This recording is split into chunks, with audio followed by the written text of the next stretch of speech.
오늘의 말씀은 창세기 45장 5절에서 8절의 말씀. 제가 가진 성경 구약 71페이지에 기록되어져 있습니다. 창세기 45장 5절에서 8절의 말씀. 제가 받들어 봉독합니다. 당신들이 나를 이곳에 팔았다고 해서 근심하지 마소서, 한탄하지 마소서. 하나님이 생명을 구원하시려고 나를 당신들보다 먼저 보내셨나이다.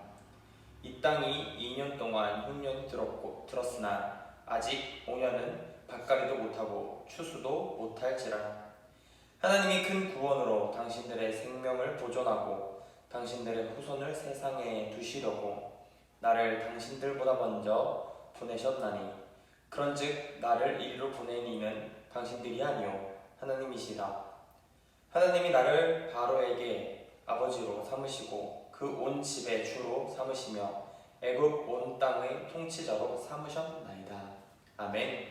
오늘 말씀의 제목은 기다림의 미학입니다. 여러분 혹시 권율 장군에 대해서 아시나요? 네. 이 권시성을 가진 사람에게 있어서 큰 조상, 유명한 조상 누가 있어? 라고 물어본다면 아마 많은 권씨들이 이렇게 얘기하죠. 권율 장군이 있죠. 라고 말입니다. 이분은 행주 대첩으로 아주 유명하신 분이기도 하시죠. 어릴 때 조상들 중에 너가 유명하냐, 누가 유명하냐 서로 막 이야기를 나누다 보면 이런 얘기가 나가요. 난 누가 더 유명해. 야, 우리 집안에서는 누구지? 막 이러다 보면 결국 왕도 나오기도 하고, 그럴 때 저도 얘기하던 사람들 중 하나가 권율 장군입니다. 당당하게 이야기할 만큼 꽤나 유명한 사람이죠. 하여간 이분의 우리가 아는 만큼 유명한 것도 있지만 사실 엄청난 금수저의 집안이자 대단한 명문가의 집안의 자제로 태어나게 됩니다. 권율의 할아버지는 권적으로서 강화 부사였고, 아버지인 권철은 영의정까지 지냈던 사람입니다. 세상에 자신이 원하는 것은 무엇이든 할 수 있는 권율이었던 것이죠. 하지만 그는 그러한 모든 것에는 관심이 1도 없었습니다. 그냥 그 정도 집안이 되다 보니까 열심히 무엇을 하지 않아도 되는 것처럼 보였을 수도 있어요. 노력이라고는 할 필요가 없던 것처럼 말이죠. 결국 그는 급제를 하긴 합니다. 몇 살에 급제를 하게 될까요? 예, 맞아요. 45세라는 매우 늦은 나이에 급제를 하게 되죠. 보통 대과도 30세, 20세 때쯤이면은 급제를 하는데, 이 권율 장군은 매우 늦은 시기에 급제를 합니다. 집안도 있었겠지만 자신은 그런 학문에 별 관심이 없었다라고 기록되어져 있죠. 급제를 한 45세에도 성적은 중하위권으로 들어갔습니다. 하지만 그는 할 때 하는 사람, 그리고 늦게 빛을 발한 사람이었습니다. 7년 조일전쟁 당시 자신의 능력을 발휘하며 일본으로부터 나라를 지키는 훌륭한 인물로 기억되는 우리에게는 그러한 사람이 된 것이죠. 이렇게 기회를 얻고 능력을 발휘하기까지는 무려 55년이라는 시간이 걸렸습니다. 여러분 혹시 대기만성이라는 사자성어에 대해서 잘 아시나요? 예. 대기만성이라는 것은 큰 그릇은 늦게 만들어진다 라는 뜻을 가지고 있습니다. 권율이라는 사람은 대기만성형인 인물이죠. 세상에는 이 사람 말고도 대기만성형의 인물이 많습니다. 70세에 그림을 그리기 시작하여서 미국의 저명한 포크 아티스트가 된 그랜드마 모지스, 그리고 30이 되기까지 제대로 된 수입이 없어서 근근히 살아가다가 자신이 쓴 각본으로 영화의 주연까지 하게 되며 성공하게 된 로키의 주인공 실베스타 스텔론, 저에게는 나우유심으로 유명한 모건 프리먼도 52세에 글로리라는 작품으로 출세하기 시작했습니다. 이처럼 많은 사람들이 처음에는 당장 무엇인가 성공할 것처럼 뛰어들고 달라듭니다. 열심히 다해서 살아가요. 하지만 성공이라는 것은 매우 쉽지 않습니다. 이처럼 많은 사람들이 성공을 향해 달려가는 것처럼 요셉도 과연 성공을 향해 달려갔을까요? 오늘은 그러한 사람 요셉에 대해서 이야기 한번 해보고자 합니다. 우리는 성공을 위해서 대기만성형이 되려고 하지만 요셉은 과연 어떠한 완성을 위한 기다림이 있었는지 살펴보고, 우리는 과연 이 기다림을 어떻게 생각하며 어떻게 살아가야 할지 오늘 말씀을 통해 나눠보고자 합니다. 오늘 본문을 살펴보면 요셉은 형제들에 의해서 17세, 17살에 매우 어린 나이에 애굽으로 팔려갔습니다. 그리고는 13년이라는 세월 동안 어려운 생활을 보내고 30세에 바로의 꿈을 해몽함으로써 애굽 시대의 2인자인 총리가 되죠. 흉년을 잘 준비한 요셉에게 있어서 요셉의 형제들이 찾아오게 됩니다. 왜냐하면 주변 국가들도 오래된 흉년으로 먹을 게 부족했기 때문입니다.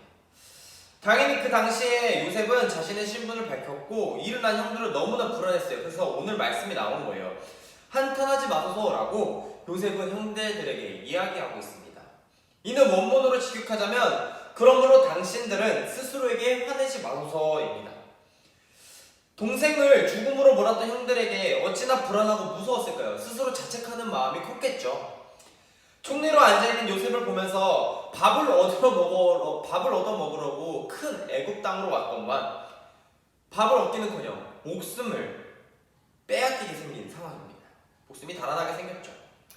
하지만 그러한 모습을 알아차린 요셉은 형들을 차분하게 달랬습니다. 그리고는 그가 이야기합니다. 하나님이 나를 당신들보다 앞서 보내셨나이다 라고 말이죠. 보내신 이유가 분명히 나와요. 왜 앞서 보내셨을까요? 바로 생명을 구원하려고 보내셨다라는 것입니다. 형들을 다시 만난 요셉의 나이는 대략적으로 39세에서 40세일 것입니다. 형들이 기억하는 17세의 동생은 없어져 있고 이미 장성한 어른으로 남아있는 요셉의 모습. 그가 팔줄처럼 자신은 늦었지만 천천히 기다리면서 이겨낼 수 있었던 이유. 한참이나 지나서 이 여유를 가질 수 있었던 총리의 자리인 요셉의 이 모습은 과연 어떠한 이유가 있었기에 13년이란 어려운 시간을 기다릴 수 있었을까요? 요셉이 팔려가던 당시를 생각해보면 요셉이 이러한 마음을 가졌을까? 나는 꼭 애굽에서 큰 부자가 될 거야 라는 마음까지, 혹은 나는 애굽에서 총리, 왕, 그 밑에 사람이 되겠어 라고 생각하며 팔려가며 일을 했을까요? 아닙니다. 그는 전혀 그러한 생각을 가지고 있지 않았습니다. 또한 나는 글렀어. 나는 이미 팔려온 자라서 아무것도 할 수 없는 인생이야 라고 자책하면서 살아가는 이 요셉의 모습이 보였어요. 아닙니다. 그는 전혀 그러한 삶을 살지 않았어요. 팔려가서 13년이라는 시간 동안 자신이 할 수 있는 일을 최선을 다합니다. 무엇이든 열심히 했고 이는 감옥에서 있으면서도 빛을 발하게 됩니다. 그래서 그는 결국 오해와 핍박 가운데서도 이겨내고 총리의 자리에 앉게 된 것이죠. 그 모든 결과는 요셉의 고백으로 정리됩니다. 8절에 보면 나를 이 일로 보낸 이는 당신이 아니요 하나님이시니라 라고 말입니다. 이는 무슨 뜻일까요? 모든 고난과 핍박을 자기 스스로 이겨내려고 한 것이 있지만 그렇게 되면 13년이라는 시간은 매우 힘들고 어려움에 연속될 것입니다. 언제든 포기하기 십상이라는 것이죠. 여러분에게 있어서, 그리고 나에게 있어서 새해의 다짐은 정말 다양하게 존재합니다. 올 한 해는 꼭 다이어트를 해서 예쁜 몸매를 가질 것이라는 희망찬 목표, 열심히 일하면서도 꼭 자격증 또는 공부를 해서 자신을 개발할 시간을 가지겠다라는 목표, 책을 한 달에 2권에서 3권을 읽겠다라는 다짐들. 이 모든 다짐들은 사실 제가 하고 있는 다짐이에요.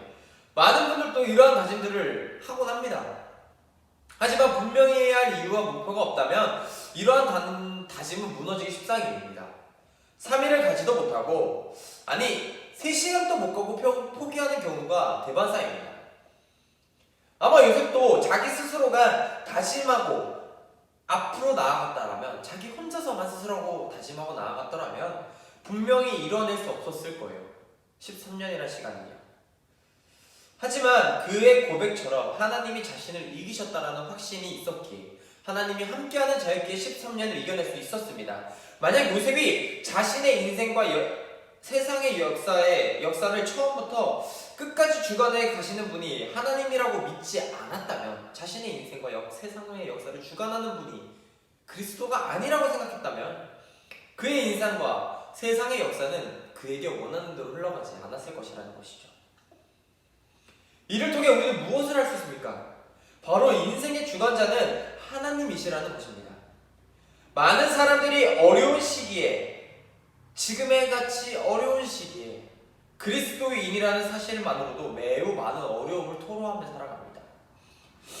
또한 많은 목사님들과 신학을 공부하는 신학생들은 목회자의 길이 정말 맞지 않냐, 맞냐 라는 의문점을 가지고 살아가는 연속이 나날이 되고 있습니다.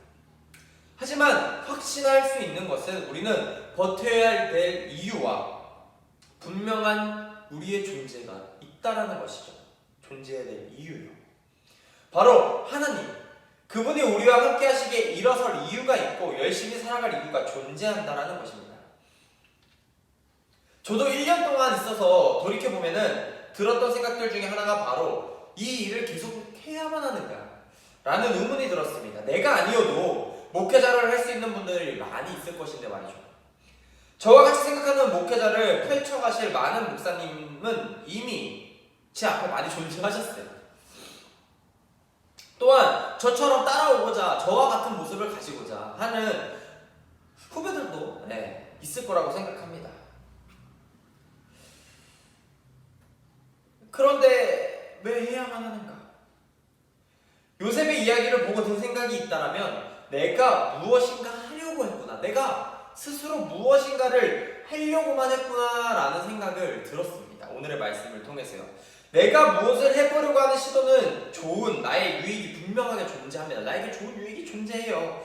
혼자 있는 시간을 줄이기 위해서 말씀 준비를 열심히 해서 누군가에게 들려주고 싶긴 해요. 그런데 이게 혼자만의 시간을 줄이기 위한 것도, 말씀을 열심히 준비해서 누군가에게 들려주고 싶은 것도, 예쁜 예배실에서 함께 이야기하고 싶은 것도 불순하다는, 목적이 불순하다고 볼 수는 없겠지만 내 만족과 내 유익만으로 존재하던 것이라는 것이죠. 제가 그렇게 생각했어요.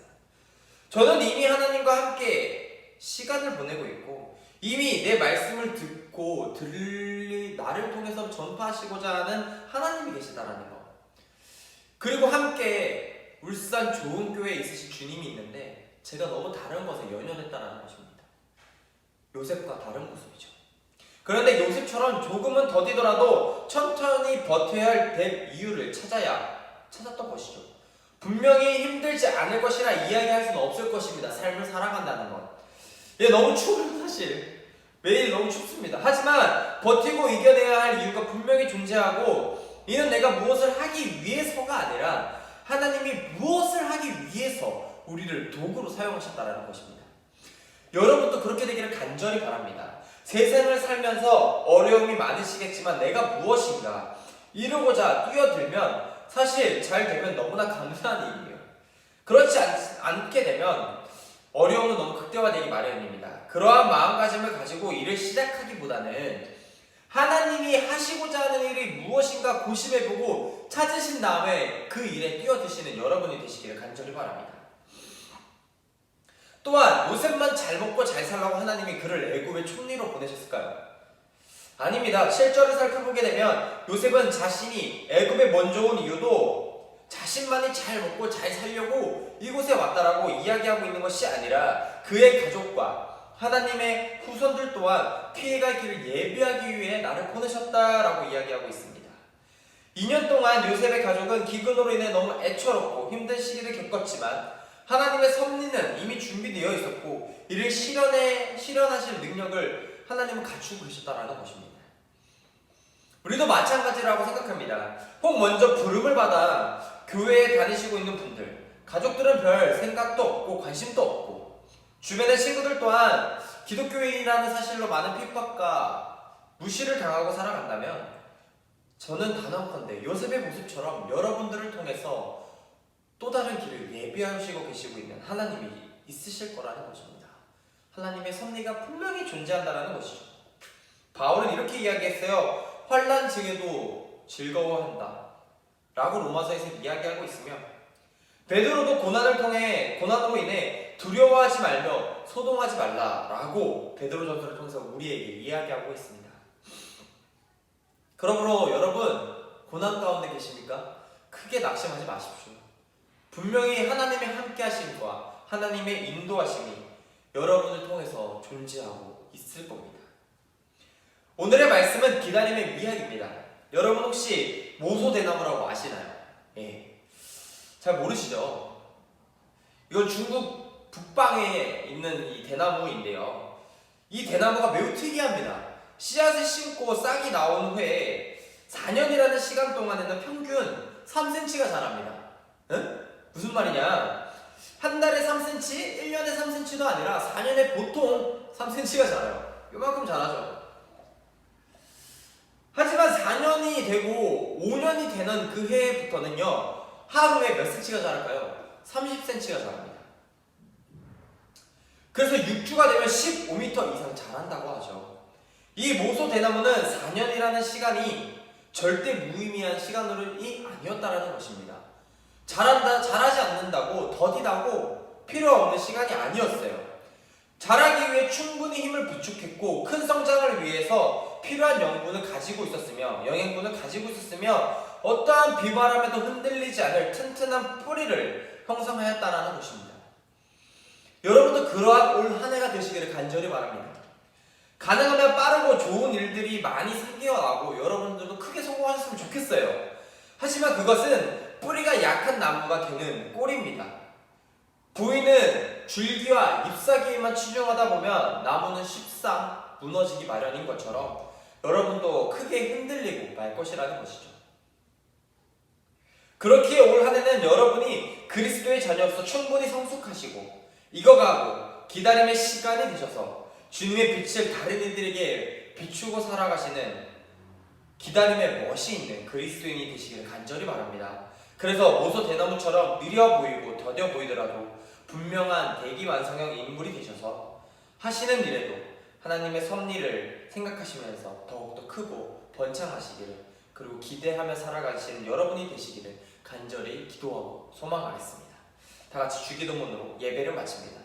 하늘에 계신 우리 아버지여, 이름이 거룩히 여김을 받으시오며 나라가 임하옵시며 뜻이 하늘에서 이루어진 것 같이 땅에서도 이루어지이다. 오늘 우리에게 일용할 양식을 주시옵고 우리가 우리에게 죄 지은 자를 사하여 준 것 같이 우리 죄를 사하여 주시옵고 우리를 시험에 들게 하지 마시옵고 다만 악에서 구하시옵소서. 대개 나라와 권세와 영광이 아버지께 영원히 있사옵나이다. 아멘.